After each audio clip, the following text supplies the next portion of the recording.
You ever get one of those inspirational moments? My car. It snowed. I'll get to the inspiration in a moment, but watch this. Ugh. Ice. That's great. My inspirational moment has everything to do with world building. You see, I was at the Royal Alberta Museum's opening. It's a big opening event, which is actually still going on as of this moment. But when I was there, I was in a couple of places that just made me think, I really want to get working on world building. Of course, nearly everything around me can inspire me for world building. I mean, look at the snow. Oh, this is too early for snow. So I found myself at the Royal Alberta Museum with my students, because I'm teaching English again. And there's two main parts. On the main floor, we have the Human History Hall, and on the second floor is the Natural History Hall. But see, my inspiration came from both of them. The Human History Hall is mostly about Alberta's history, some about Edmonton, I guess, because it's in Edmonton. But the bulk of it is about Native history, and it goes back thousands of years, like 12,000 years ago when the Clovis people used to live around here. Well, there was one area where it showed like the development of the settlements of the Native people in the area. And there's this one interesting video that was actually shown on a circular screen on the floor about hunting pronghorn. And at that moment, I just had this feeling like I really wanted to develop some cultures. And that is something that's a lot of fun about world building, is you can create something completely new. And it just had me feeling that way suddenly.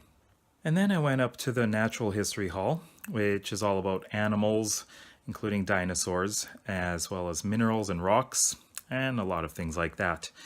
But it focused on the area that we were in, of course, Alberta.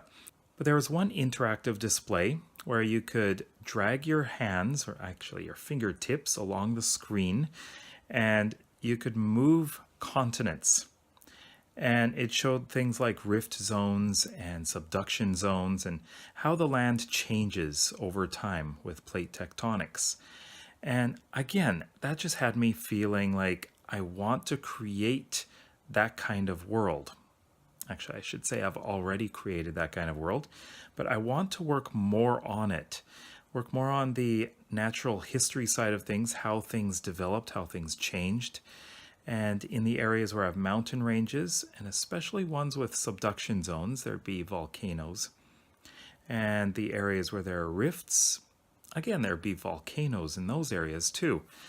And it just had me wanting to work on the world that I have created. And this is bringing me to, of course, YouTube, my channel. And I have a series, you can see right up here, there are a few videos already about world building, but I want to expand that series. Of course, I will be planning on making more videos about this.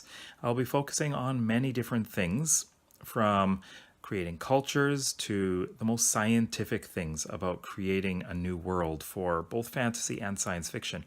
Although what I'm working on right now is science fiction, I am also developing a world for fantasy. I find it difficult to figure out which part I like the most, creating the world itself and all the scientific stuff, or creating the cultures and the history. I find them both absolutely fascinating, and I just can't figure out which one is more interesting to do. So if you do any world building, I'd like you to tell me what you love the most about world building. Let me know in the comment section below. If you're interested in seeing some more world building videos, then please consider subscribing down below and check out those videos over there. I think you might like some of what you find there. So I'll see you in the next video.